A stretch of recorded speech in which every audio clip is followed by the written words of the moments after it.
les coups de... c'est pas des coups de pression, c'est des coups de passion. Il y a des gens que vous rencontrez quand vous avez 18-19 ans qui vous donnent de la passion en étant passionné par votre travail. Et ça vous donne envie de continuer et je crois qu'il faut s'entourer de ces gens-là. Bonjour et bienvenue pour un nouvel épisode de Quart de siècle. Je m'appelle Lucie Plançon et à la veille de mes 25 ans, je vais chaque semaine à la rencontre d'une ou d'un jeune adulte inspirant, au profil et parcours singuliers.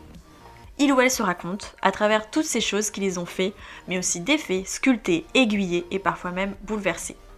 Certes, ça peut être dur, ça demande du courage, mais les je m'en sortirai jamais, j'ai pas le temps ou je le ferai plus tard ne font pas partie de leur vocabulaire. Il suffit parfois d'un quart de siècle. Le quart de siècle de cette semaine s'appelle Mathieu Courdès. Avec Mathieu, on vient de la même banlieue, que j'aime en fait appeler Anthony City. Pourtant, on ne se connaissait absolument pas, on s'était jamais vu avant cet entretien. Et surtout, on a des vies bien différentes. À partir de ses 18 ans, il a décidé, malgré les restrictions et les obligations, d'abandonner son confort pour se jeter dans une aventure, sa passion, être guide et photographe animalier en Afrique. Il nous raconte, et on se croirait en fait un peu en plein milieu d'un safari. C'est parti pour un nouveau quart de siècle. Et en 2018, c'est le chômage pour près d'un jeune sur 4. Fini les rêves. Ils forment un monde. Quels sont leurs rêves, leurs nouveaux combats? La crise du quart de vie. Mais que signifie, à notre époque, d'avoir 25 ans? Il faut donc se battre. La réussite n'est pas forcément matérielle ou financière. Elle peut être l'épanouissement de soi-même. Un tsunami de la jeunesse. Il n'y a pas une jeunesse, mais des jeunesses.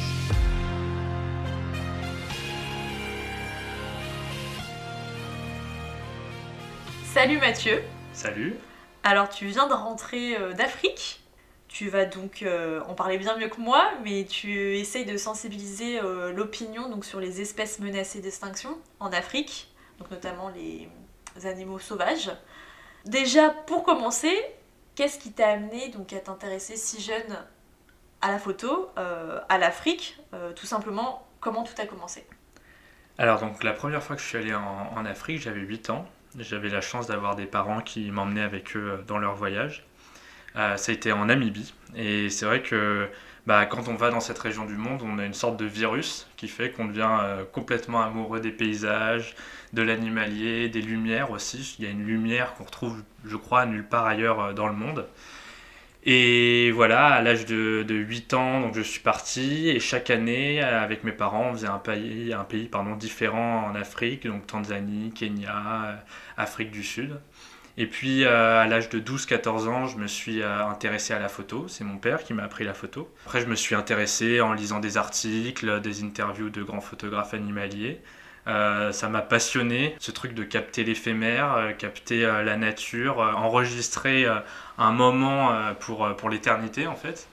Et puis j'ai toujours eu cette passion pour la faune, pour la flore, pour les paysages de cette région du monde et même du monde entier.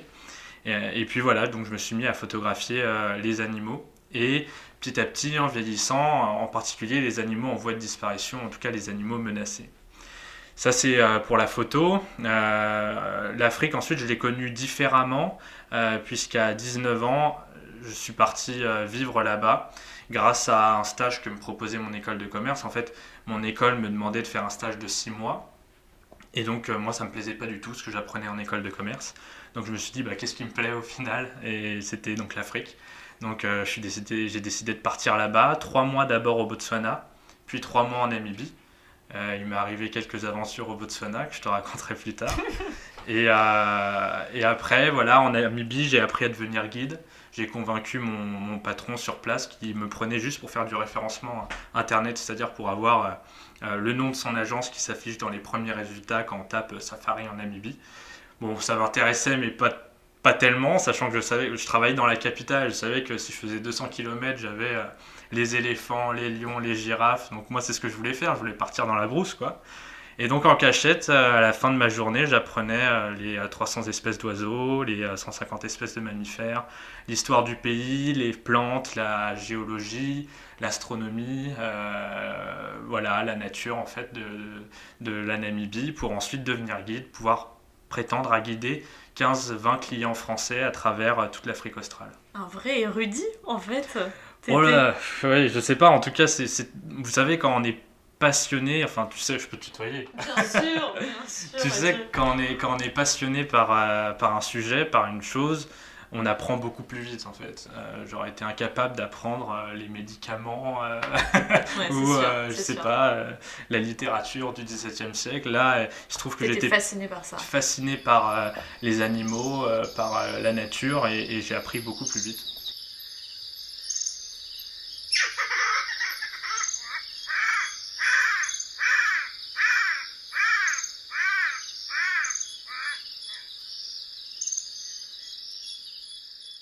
Depuis tout petit, je veux être photographe, je veux vivre de mes photos. Le problème, c'est que mes parents voulaient pas que je sois photographe parce que bon, c'est un peu un métier artiste et eux sont vraiment dans le secteur scientifique. Donc ils voulaient pas. J'ai voulu être ensuite journaliste et ils étaient pas non plus très très chauds parce que milieu très fermé. Donc je leur ai demandé qu'est-ce que vous voulez que je fasse. Et donc j'ai fait les concours post-bac d'école de commerce et j'ai intégré une école dans le sud de la France, Kedge. Alors le cursus est sympa parce que ça m'a permis de voyager, notamment avec des échanges universitaires au Canada, en Espagne. Et puis surtout, il y a des gros espaces et notamment des césures où on peut choisir ce qu'on veut faire. Et à chaque fois qu'il y avait une césure, j'essayais de partir en Afrique. Ouais, l'Afrique t'appelait dans ces moments-là. Exactement, c'est le virus. Le virus que j'ai chopé à 8 ans, il est toujours là. Et chaque année, si j'ai pas ma dose d'Afrique, je suis pas bien. Ouais, à ce point. Ouais, Parce vraiment. que c'est l'Afrique, donc tu as dit australe.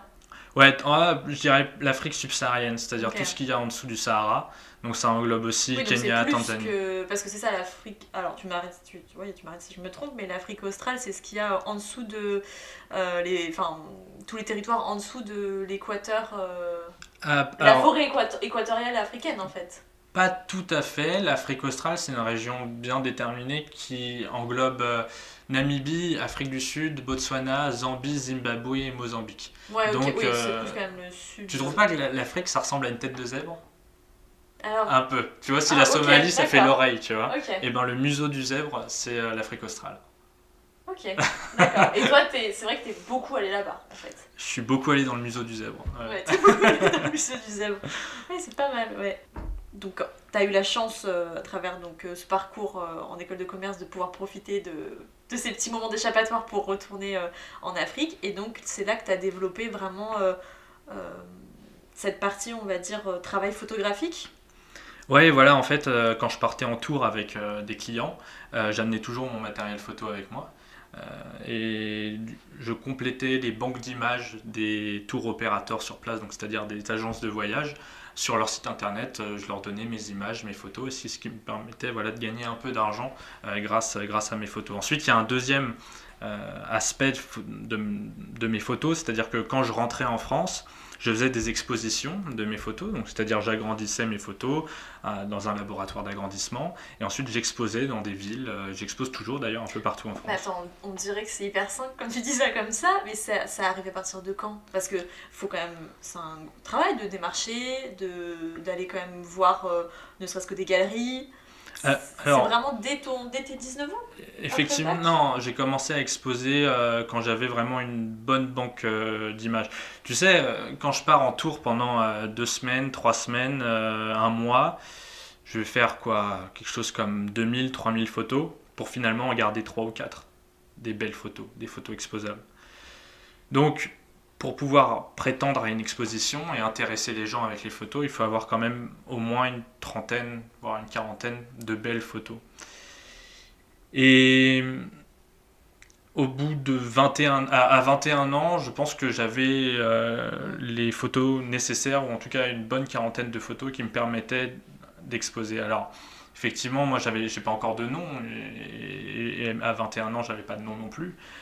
Donc, j'allais voir plutôt les villes pour avoir des subventions pour agrandir mes photos et pour qu'ils puissent me prêter une salle.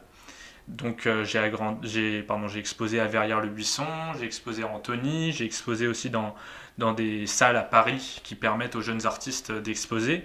Et puis, j'ai exposé aussi dans des salles d'attente d'entreprises, comme à Reims par exemple, qui m'a donné une belle subvention pour pouvoir exposer. Et donc dans ces expositions, la vente de mes photos, la vente de mes livres, part pour une association, en tout cas une partie part pour l'association One Voice, dont je suis l'ambassadeur un des ambassadeurs, et qui est une association de protection animale. Et donc je demande que la partie que j'envoie, enfin l'argent que j'envoie à l'association, aille plus particulièrement à la protection des espèces en voie de disparition en Afrique australe, donc le rhinocéros, l'éléphant, le guépard, le lycaon, qui sont des animaux en danger critique, et le lion aussi de plus en plus. Et justement, tout ce travail, tu l'as dit, tu fais au final plein de photos pour en garder très peu. Est-ce que tu peux un peu m'expliquer comment ça se passe en fait, puisque c'est pas du tout le type de photographe qu'on a aussi l'habitude en ville, le photographe de studio, de mode, etc. Là, il y a quand même un rapport à la nature qui est pas du tout le même. Je suppose que ton travail de guide, enfin en tant que guide, a aussi pas mal aidé. Explique-moi un peu ce que c'est, donc comment tu travailles, etc. Ouais, alors moi justement, ce qui me plaît énormément dans la photographie animalière, et ce qui fait que je pourrais pas faire de la photo de mode, je pourrais pas faire de la photo d'architecture, je sais pas faire, je serais pas bon quoi. Je sais même pas si je suis bon en photographie animalière. Mais ce qui me plaît en tout cas, c'est ce côté rare, être complètement dépendant de la lumière naturelle. C'est pas une lumière qu'on crée, c'est pas comme dans les studios de mode quoi. C'est vraiment, on est dépendant du soleil, du ciel, des nuages qui changent au fur et à mesure de la journée. Et c'est pour ça que moi, dans ma façon de faire de la photo, je sors mon appareil uniquement pendant les 40 premières minutes du jour et pendant les 40-45 dernières minutes du jour.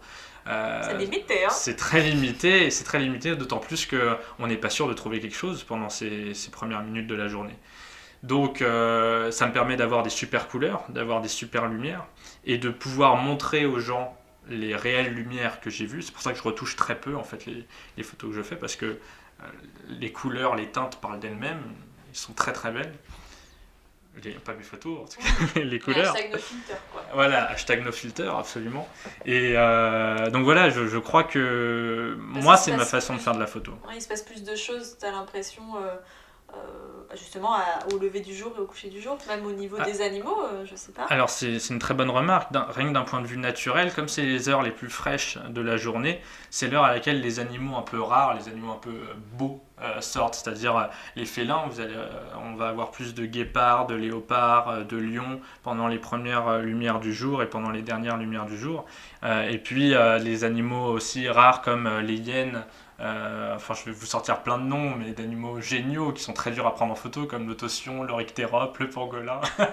Ça te parle tout ça? Ouais, beaucoup, hein. Qui sont des animaux top à prendre en photo, mais qui sont impossibles à voir en pleine journée. Alors évidemment, après, c'est toujours possible de voir des éléphants, des girafes à midi, à 14h, mais les lumières sont complètement cramées. Moi, brûlées, moi ça m'intéresse pas. En tout cas, je trouve pas que je puisse faire des bonnes photos à ces heures-là de la journée.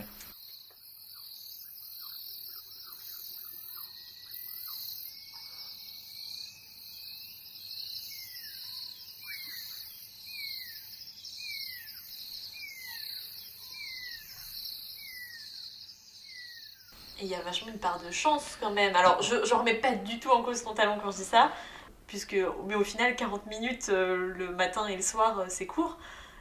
T'as par exemple des anecdotes comme ça, de moments où t'as réussi à saisir un instant, où tu t'y attendais peut-être pas, ou autre type d'anecdote? Ouais, il y a notamment ma photo préférée qui a été prise, c'était très très tôt le matin. Il y avait une lionne qui marchait dans le bush, donc dans la brousse. Et c'était encore très très tôt le matin, donc les premières lueurs du jour n'avaient pas éclairé les hautes herbes africaines. Et elle marchait comme une reine marche dans la brousse très calmement. Elle voyait les voitures, elle n'en avait rien à faire. Elle marchait. Et puis il faisait trop sombre, mon appareil photo n'arrivait pas à faire la mise au point. Et puis à un moment, elle est passée dans un trait de lumière. Et là, j'ai eu suffisamment de vitesse pour prendre ma photo. Et pile à ce moment-là, il y a une colombe qui s'est mise à voler juste en face de la lionne. Et ça fait une photo incroyable, puisqu'en plus, en regardant ensuite la photo que j'avais prise, la lionne est en train d'ouvrir la bouche. Donc ça fait donc tout est sombre, à part la lionne qui est dans un écrin de lumière, et puis la colombe qui vole en ayant peur de la lionne, et la lionne, on a l'impression qu'elle rugit, en fait elle était juste en train de bâiller ou d'ouvrir la bouche. Et donc c'est tous ces petits trucs rares qui ont fait que c'était une photo, enfin moi c'est la photo qui me fait le plus de choses, quoi, parce que elle est rare, j'ai eu énormément de chance, et c'est une lionne, les lionnes sont dures à voir, et ça a été pris pendant les 40 premières minutes de la journée. Donc voilà, ça fait partie, je crois qu'elle représente très bien mon travail, cette photo, c'est-à-dire très rare à prendre, et puis un coup de chance, quoi.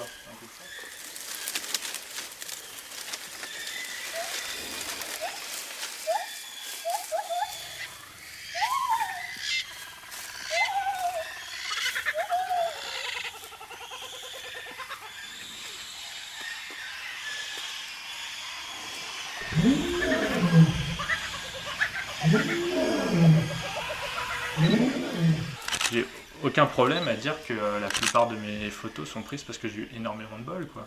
Mais le bol, la chance, ça se provoque, surtout dans la nature. Et c'est en faisant de plus en plus de safaris. Moi, j'en fais depuis 17 ans maintenant des safaris. C'est en faisant de plus en plus qu'on a ce genre de coup de bol, quoi. Et la passion est toujours là. Même après 17 ans, je suis toujours ravi de me lever à 5h du matin pour prendre mes photos. En fait, les coups de... c'est pas des coups de pression, c'est des coups de passion. Il y a des gens que vous rencontrez sur votre chemin, quand vous avez 18-19 ans, qui vous donnent de la passion en étant passionné par votre travail. Et ça vous remplit, ça vous donne envie de continuer, et je crois qu'il faut s'entourer de ces gens-là. Quand on est un passionné comme moi par la nature, par la photographie, je crois que c'est ces gens-là qui vous font avancer. Il y a des gens qui t'ont marqué, justement, comme tu parles à 18-19 ans? Ouais, il y a des gens qui m'ont marqué. Déjà, la personne qui m'a formé en tant que guide, Modeste, c'est pas une qualité, c'était son prénom. Enfin, il est toujours vivant, hein, qui est un guide congolais qui m'a formé. Un mec de 40 ans qui sentait la nature comme personne. Et à un moment, on est en plein safari avec des clients, moi j'étais juste son assistant, et puis on s'arrête, et il me dit, là il y a une lionne. Alors moi je regarde à droite à gauche, pas de lionne, quoi. Et puis je lui dis, mais non Modeste, enfin t'es fou, quoi, il n'y a pas de lionne là, je regarde bien à droite à gauche, il n'y a pas de lionne. Il me fait, si, regarde, il montre un endroit du doigt, il fait, là il y a une lionne. Et alors je regarde, et là je vois juste un bout de queue qui sort des hautes herbes et qui tombe, quoi. Juste une sorte de réflexe que peut avoir un chat, un chien. Et il avait vu ça alors qu'on était en train de rouler à 40 km/h dans la brousse, quoi. C'est des mecs qui ont un sixième sens et qui sentent les animaux, quoi. Et c'est un mec qui avait un tel amour de la nature. Moi voilà, je suis admiratif devant ce genre de personnes, et j'ai envie de leur ressembler un tout petit peu, en tout cas dans ma façon de guider, parce qu'il transmettait sa passion, quoi. Et puis des trucs tout cons aussi, mais il y a des amis qui aiment bien votre travail, des copines aussi qui vous font comprendre qu'elles admirent votre travail. Et le soutien est important. Le soutien est ultra important, et voilà, des gens avec qui on a envie de travailler, avec qui on a envie de faire de grandes choses, de grands projets. Et ouais, c'est super important parce que c'est un métier, la photographie animalière, où on peut vous mettre des bâtons dans les roues. C'est un métier déjà avec énormément d'ego, que ce soit le métier de guide ou le métier de photographe. C'est un métier avec énormément d'ego, où ça sera celui qui fera les meilleures photos, ça sera le guide qui donnera la meilleure information, ça sera le guide le plus viril. Il y a cette grosse question de masculinité, de virilité dans la brousse. Il y en a des femmes, par exemple? Il y a très peu de femmes guides. De plus en plus, mais il y en a très peu, parce que c'est ultra macho. C'est, voilà, pour être guide, faut être grand, costaud, avoir plein de barbe, porter un fusil, un énorme couteau à la ceinture. Ouais, un côté sauvage. Ouais, Voilà. mais parce qu'il faut donner, faut faire frissonner la touriste, tu vois, ou le touriste. Faut lui donner cette impression qu'il est avec Crocodile Dundee, Indiana Jones. Il y a une grosse partie image. Les gens qui viennent en Afrique, ils veulent rêver, tu vois. Donc, il y en a, ça leur monte un peu la tête, quoi. Et toi, comment t'arrives à justement gérer ça en tant que guide, justement? Mais non, mais moi, le truc, c'est ça, c'est que c'était mon métier pendant une partie de l'année. Moi, je voulais pas en faire ma carrière. À la fin de mes études, je suis resté 1 an en Afrique australe pour voir si je voulais être guide. Parce que la passion était toujours là, et je me dis, voilà, moi j'adore cette partie du monde, pourquoi je resterai pas toute ma vie? Et c'est très dur en tant que guide d'avoir une vie sociale, d'avoir une vie de famille. C'est quand même une région du monde qui a connu l'apartheid, et l'apartheid n'a jamais vraiment pris fin dans cette région du monde. Il y a toujours cette hostilité entre les blancs d'un côté et les noirs de l'autre, même s'il y a une classe moyenne noire. Mais t'as pu être témoin de tout ça. Comment ? T'as pu être témoin. Ah oui, bah oui, forcément, mais n'importe quelle personne qui commence à vivre dans cette région du monde est témoin de ça, c'est sûr. Faut pas être sociologue, faut pas être politique pour le voir, c'est sûr. Voir la façon dont certains Afrikaners, donc les blancs, parlent aux noirs, aux sud-africains, c'est terrible. Moi, ça m'affecte. Je peux pas vivre dans cette région du monde pour ça. Donc, quand t'es guide blanc, déjà, on te fait comprendre que c'est pas chez toi, et c'est pas complètement faux. Et puis voilà, donc avoir une vie de famille, c'est compliqué. Avoir une vie sociale, c'est compliqué. Et puis moi, ma façon de guider avec mon tour opérateur, c'était rester 2 jours dans un endroit, 2 jours dans l'autre, 2 jours dans un endroit, 2 jours dans l'autre, et on faisait des tours de l'Afrique australe. Et donc, comment tu veux avoir une vie stable avec ça ? Donc, il y a beaucoup de guides qui se réfugient un peu dans l'alcool, qui deviennent un peu fous, un peu dingues. Et à côté de ça, voilà, il y a des guides qui sont géniaux. Moi, celui qui m'a formé est exceptionnel. Modeste, j'ai un respect mais sans fin pour lui, quoi. Moi, j'adore les guides qui transmettent leur passion et qui ont ce 6e sens de voir les animaux, de les sentir, de parler avec passion des animaux. Il y a de tout.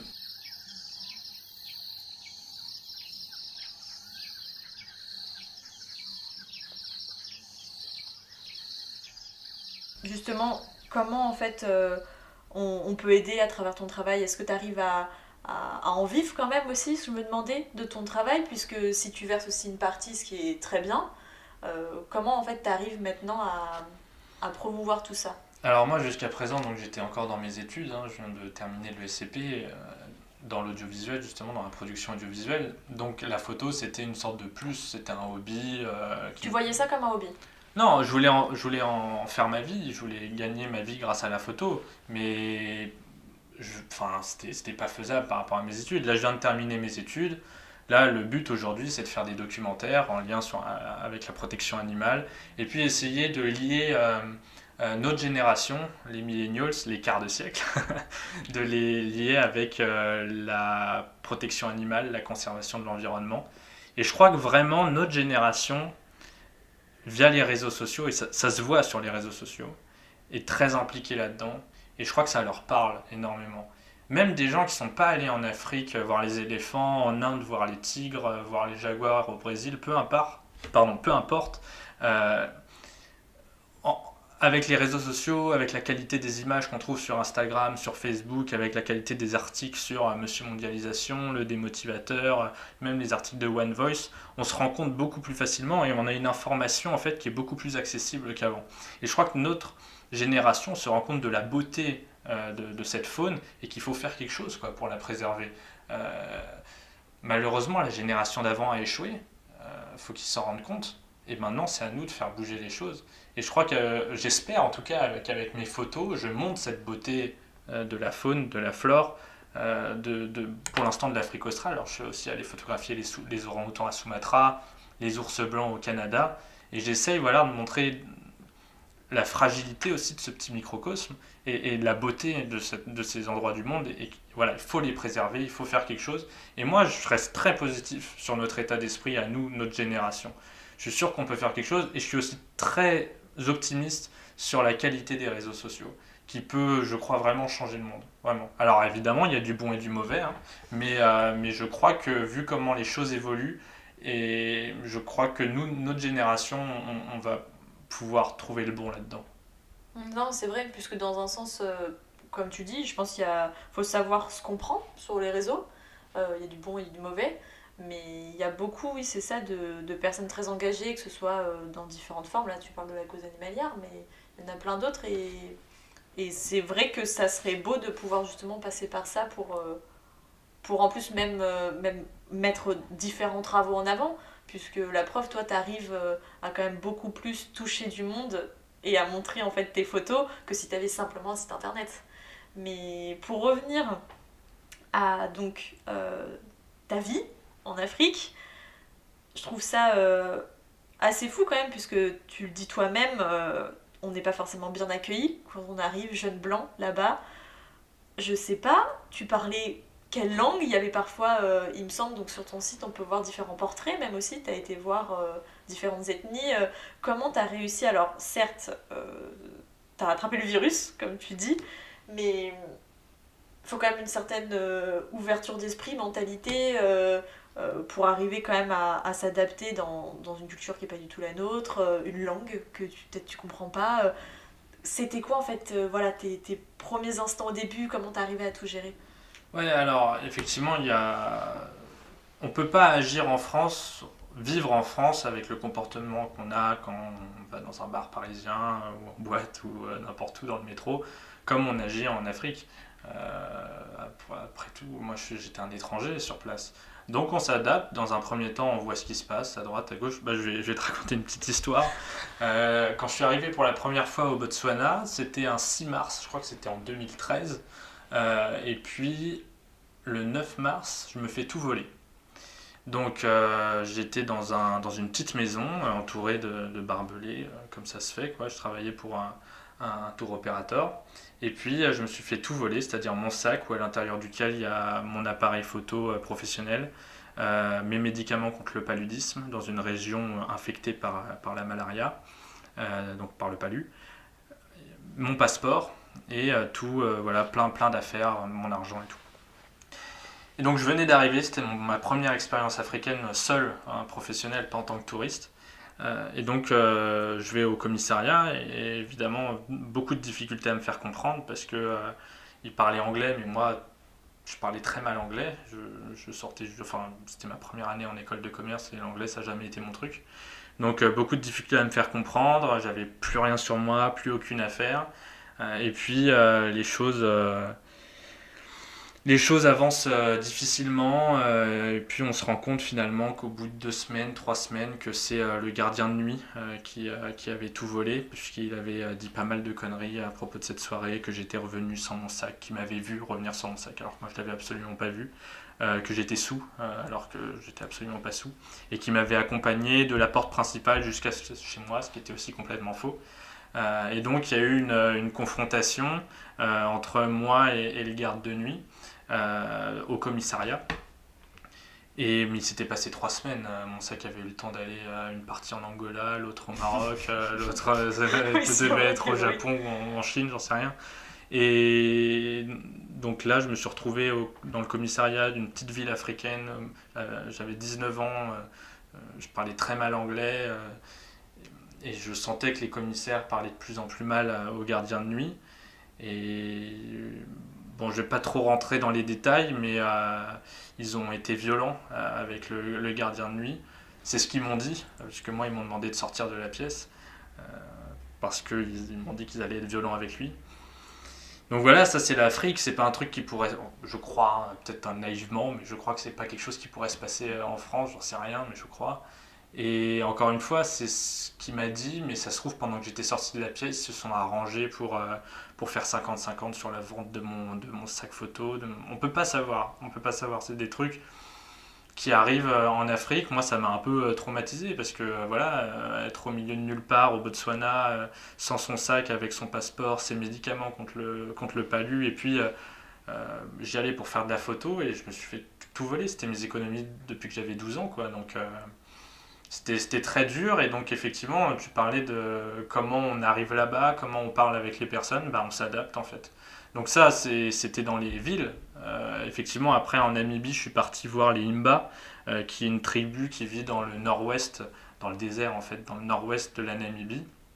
Et donc là ce sont des Imba qui ne parlent pas anglais. Donc, le chef de village maîtrise quelques mots, et donc faut s'adapter, tu parles avec les mains, tu fais comprendre. Et en général, ça se passe toujours très bien. Ouais, c'est assez fou quand même, quand je repense donc là à l'histoire que tu as pu raconter, ça t'a même pas donné une seconde l'envie de rentrer en fait peut-être chez toi, de tout arrêter, de dire oh non c'est bon là, je retourne plus faire des photos en Afrique. Non, parce que je vais même te dire, ces 3 mois au Botswana, je crois que c'est les 3 plus beaux mois de ma vie.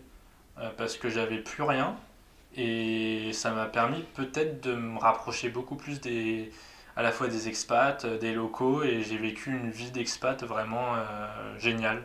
Je sortais tous les soirs, Je rencontrais des gens qui étaient des pilotes de petits avions de 3 places, 4 places. Je rencontrais des guides, je rencontrais des vétérinaires qui soignaient les éléphants dans le delta d'Okavango. Je rencontrais des gens géniaux. Un soir, j'explique à un jeune pilote qui devait avoir 25 ans, 26 ans, que j'avais perdu toutes mes affaires. Il était néo-zélandais.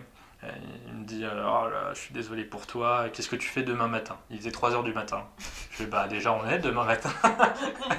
Et il me dit non mais moi si tu veux je t'accompagne dans mon petit avion, là je survole le delta demain matin à 8h.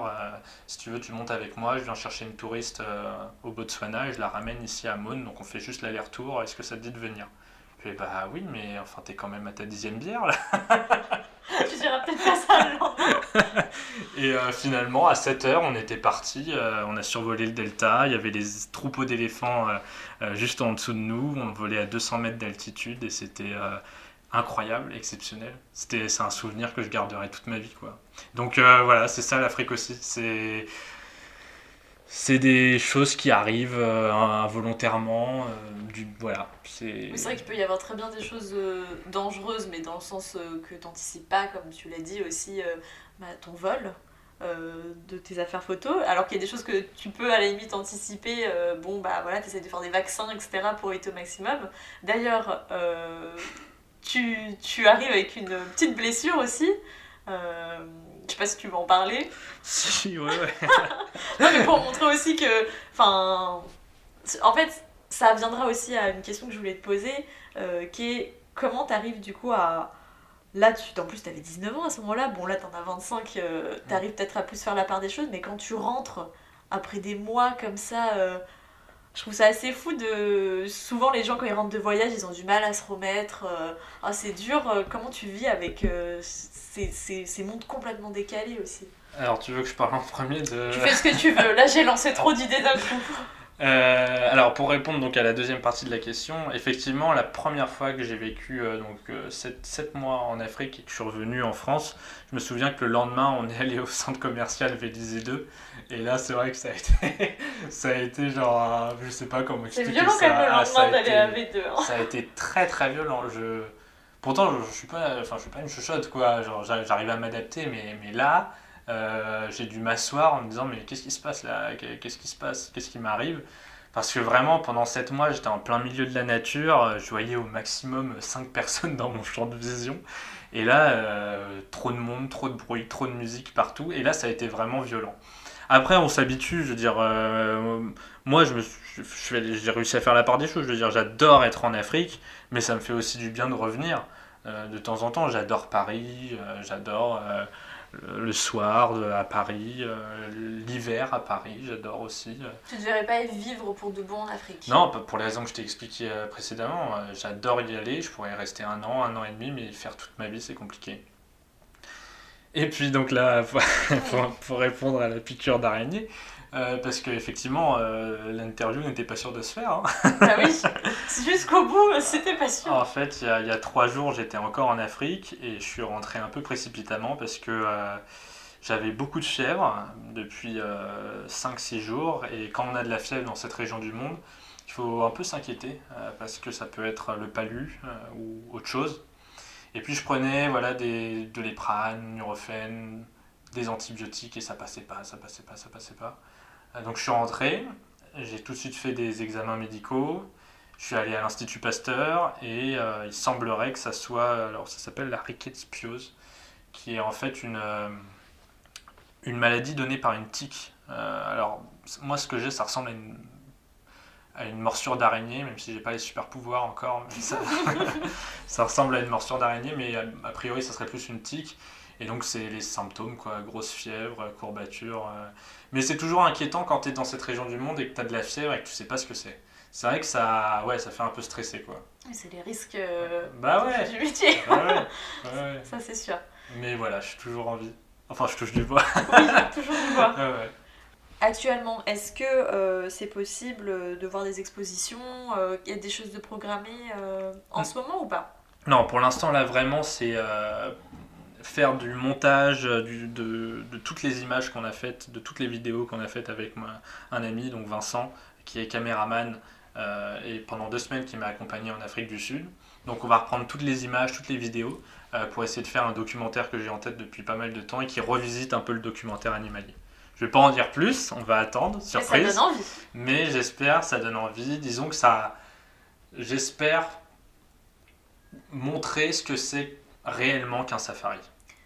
Donc maintenant, tu as fini tes études, tu as quand même pas mal expérimenté avec justement des mois de photographie et de guide en Afrique.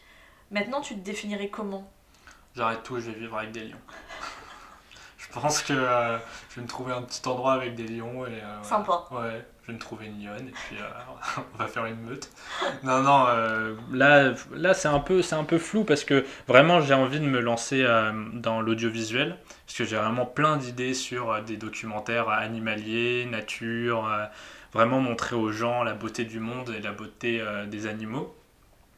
Après j'ai un projet, ça serait faire le tour du monde des espèces menacées.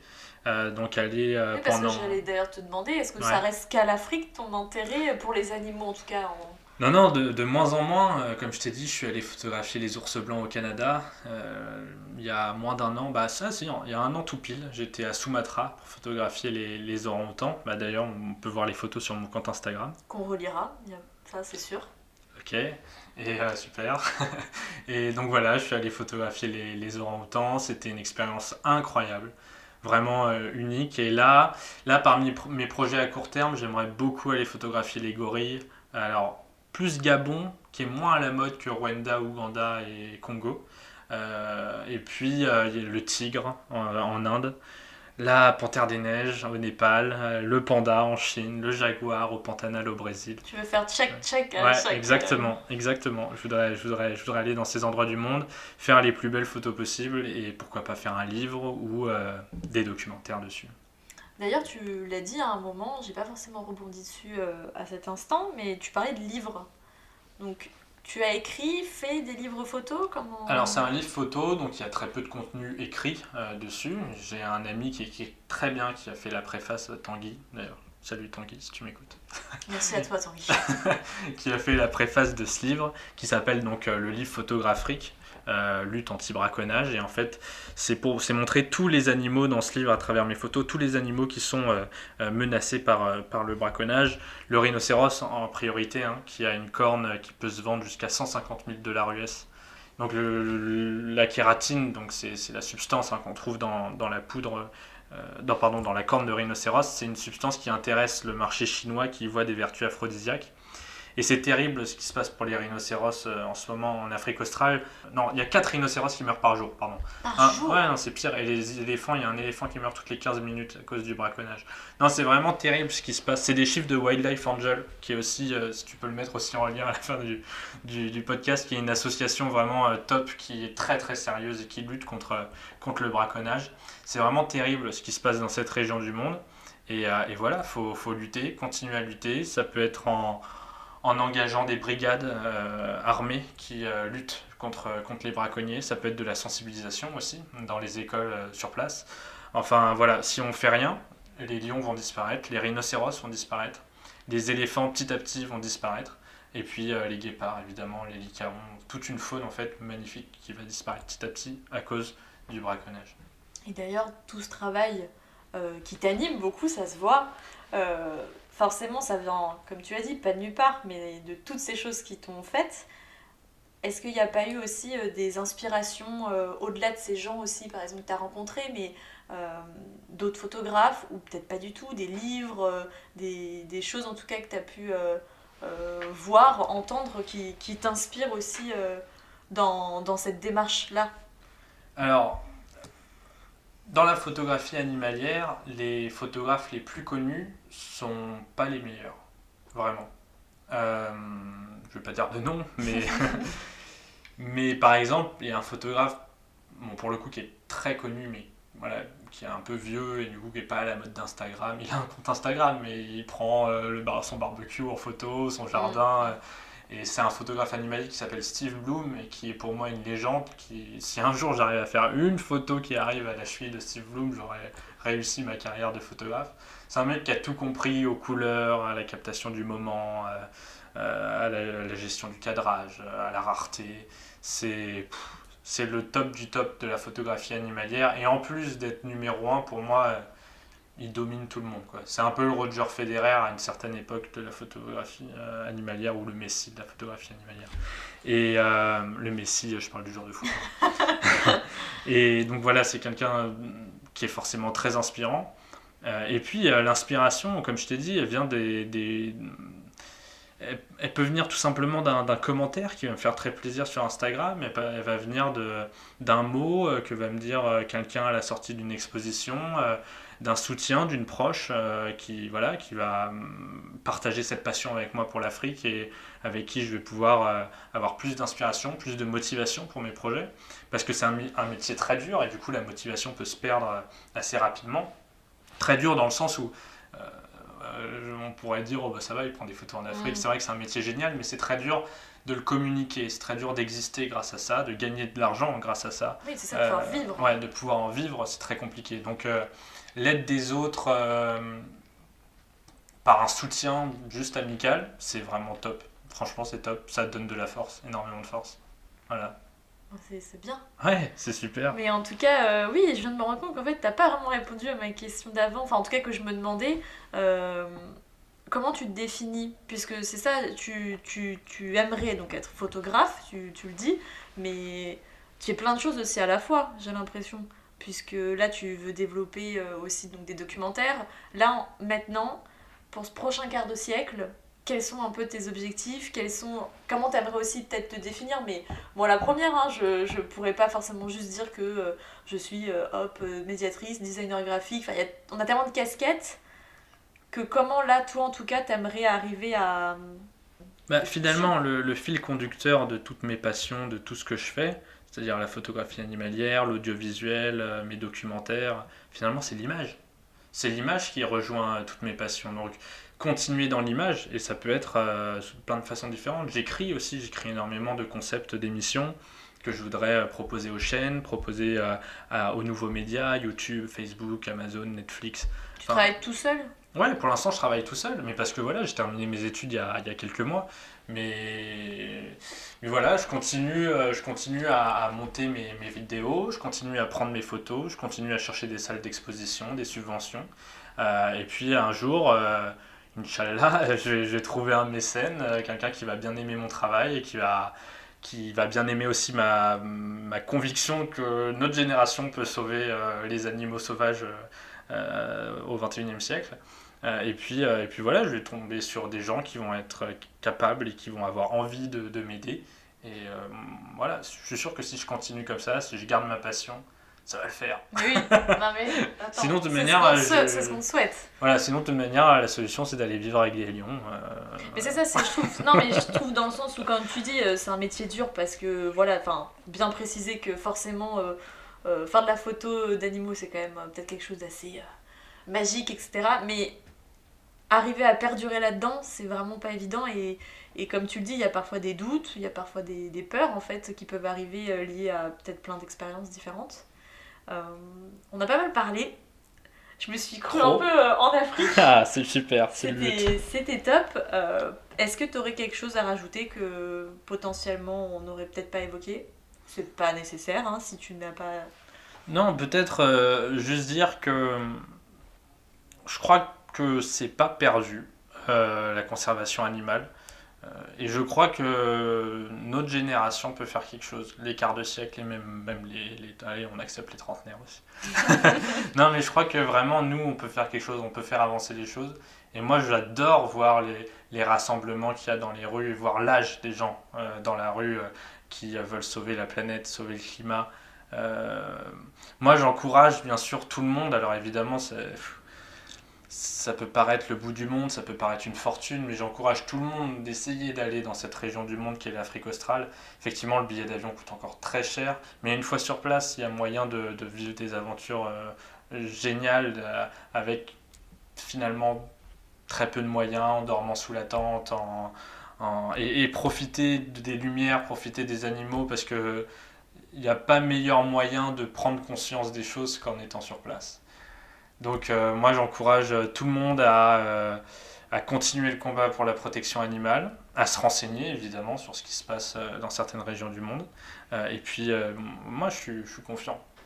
Il y a plein de trucs, pardon je continue, hein, mais il y a plein de trucs qui se passent qui sont top et on parle pas forcément, mais au Rwanda la population de gorilles est en train d'augmenter. Au Népal ils ont augmenté, je crois multiplié par 3 la population de tigres.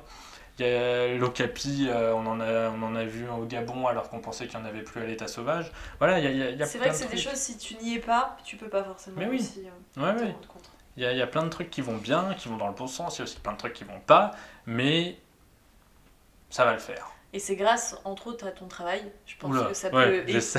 entre autres Ouais. que ça peut aider, bien Ouais. sûr, c'est pour ça que je dis entre autres, mais qui du moins montre une certaine esthétique de ce que justement on est en train de perdre. Et je te remercie beaucoup, Merci à toi. Mathieu, Merci à toi. d'avoir livré un peu tout ça. On relira bien sûr ton compte parce que tu nous as décrit des très belles photos et on n'a qu'une envie, c'est de les voir. Donc encore merci et puis on te souhaite justement de poursuivre dans cette voie-là qui te fascine tant. Merci beaucoup, c'était vraiment super sympa. Les quarts de siècle, c'est fini pour aujourd'hui. J'espère que ça t'a plu et si tu veux voir toute l'actualité du podcast, tu peux aller suivre le compte Instagram Les quarts de siècle, écrit tout collé. N'hésite pas aussi à me dire ce que t'en penses, à m'envoyer un message donc sur ce compte Instagram. J'adore avoir vos avis et je fais tout pour répondre à tout le monde. Faut savoir aussi que dans ce podcast, chaque semaine, c'est donc un nouvel illustrateur ou illustratrice qui réalise le portrait du nouvel invité. Et cette semaine, le portrait donc que vous voyez sur les réseaux et sur les miniatures d'épisodes a été illustré par la talentueuse Marjorie Gary. Grand merci à toi Marjorie d'avoir pris le temps pour avoir fait ce portrait et puis à nouveau de croire au projet avant même qu'il soit sorti. N'hésite donc pas à aller voir son travail et toutes ses magnifiques illustrations. Tout est relayé donc sur le compte Instagram ou sur le site internet Les Quarts de Siècle. Aussi, et si tu aimes donc ces épisodes, et si tu veux faire connaître aussi ce projet, n'hésite pas à en parler, à le partager autour de toi. Tu peux même t'abonner au podcast sur les différentes plateformes, que ce soit Spotify, Apple Podcasts, Deezer, peu importe où tu l'écoutes. Et même si tu es encore plus motivé de chez motivé, ce qui peut en fait vraiment m'aider à faire vivre ce podcast, c'est laisser donc une note ou un commentaire sur Apple Podcasts par exemple. Je peux juste te dire merci d'avance. Quart de siècle, ça fait que commencer, et à lundi prochain.